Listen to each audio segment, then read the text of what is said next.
The Philippines' transformation continues.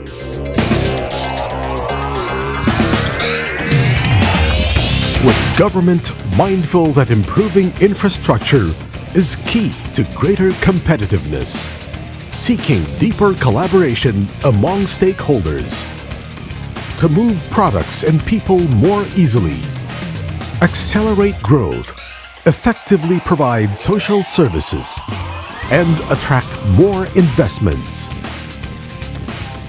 There are two things that have really been constraining our capacity to attract foreign direct investments and even investments by our local entrepreneurs. One is the quality of our infrastructure, and we have been investing substantially in infrastructure development to reduce the cost of doing business in this country and to make our production bases more efficient and able to compete globally. The past several years has been quite dramatic in the sense that things are moving quite fast, at least in the area of roads and bridges.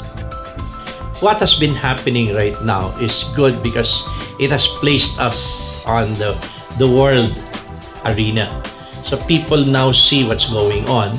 No longer do they see that we are backward. And if the investments do come into the country, both from our own people and from outside, then there will be more work for the construction industry. Revenue and expenditure reforms have created more fiscal space and enabled government to ramp up infrastructure spending. On the fiscal policy side, more efficient public spending, more aggressive mobilization of revenues has allowed the government to channel greater investments in infrastructure. Investment grade ratings and improved competitiveness should help draw in long-term investors in the country's infrastructure sector, for example, in the manufacturing sector, in tourism sector, in agribusiness sector. Our investments in infrastructure development will go from about 2.5% of GDP this year to a max of about 5% of GDP in 2016. That's about 860 billion pesos more of infrastructure programs that will go to national roads and bridges, irrigation, school buildings, health facilities, post-harvest systems of the agricultural sector. We want a low-hanging fruit to continue to expand, and this is tourism. And we are investing hugely in infrastructure that will make about 10 tourist zones accessible to visitors, domestic and foreign alike. The government's infrastructure program, developed systematically and collaboratively, will be a catalyst to spur more private sector investments and help pave the way for sustained growth.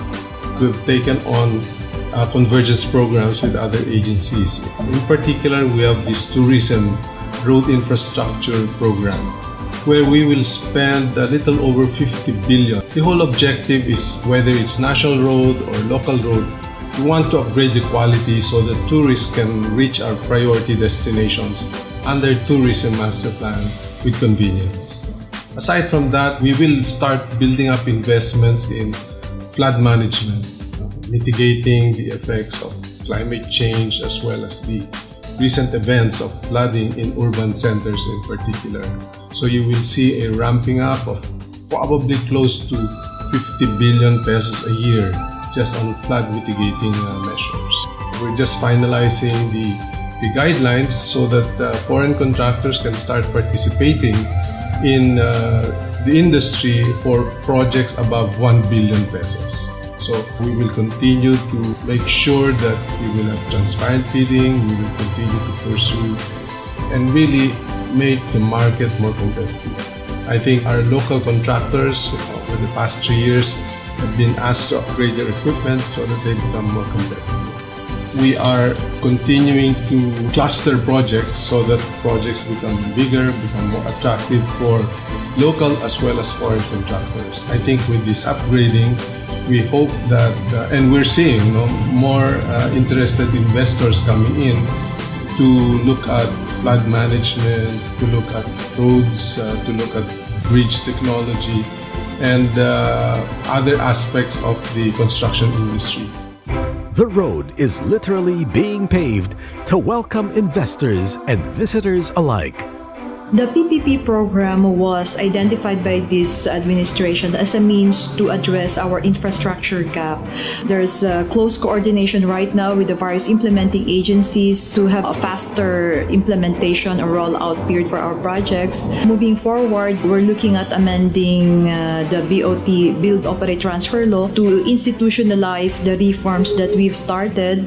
The Department of Finance is going to set up a contingent liability fund, and that should send a clear signal to the investors that we are committed to honoring the sanctity of our contracts. DPWH is also leading the amendment on the right-of-way acquisition so that the implementation of these projects would be faster. We have quite a number of measures that we've actually done. We have an investment promotion who will make sure, will babysit them from A to Z in securing their various permits and requirements in order for them to come up with their own infrastructures. On power, which is actually quite essential, what we're arming ourselves with is actually demand forecasting. There is a reason for investors to come in when they actually see that there is a demand. For every demand is an opportunity, and for every opportunity comes investment. The most significant development in the first half of this year was that foreign tourist arrivals hit a new high of about 2.4 million arrivals by June, which is very significant when you consider that is over 11% in growth versus a year ago. The implication of that is that we are well on our way to breaching the 5 million visitor mark by the end of 2013. Something which we are really looking forward to because it will fuel a lot of excitement for all our other programs and services. There have been some very significant investments in the tourism business. There are the new hotels, for example, that have opened up both in the National Capital Region and very significant resort and hotel developments in the Visayas and Mindanao. We're talking here not just about hotels, of which we expect to add about 12,000 rooms by the middle of next year, but also convention facilities, which are also coming on stream. Those investments are only about 2 years old, and they are multiplying as we speak. Tourism thrives, tourism investment specifically thrives in an atmosphere of confidence. We're very happy, in fact, that the investment grade ratings are now seen as boosters for people to feel reassured that it's not only more fun to visit the Philippines, but it's also more profitable. Observers, including the country's development partners, agree that the Philippines is on the right track.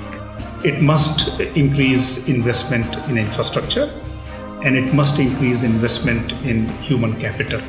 And this is precisely what the government has been doing. Investment Grade Philippines, facilitating infrastructure development, seizing opportunities to achieve inclusive growth.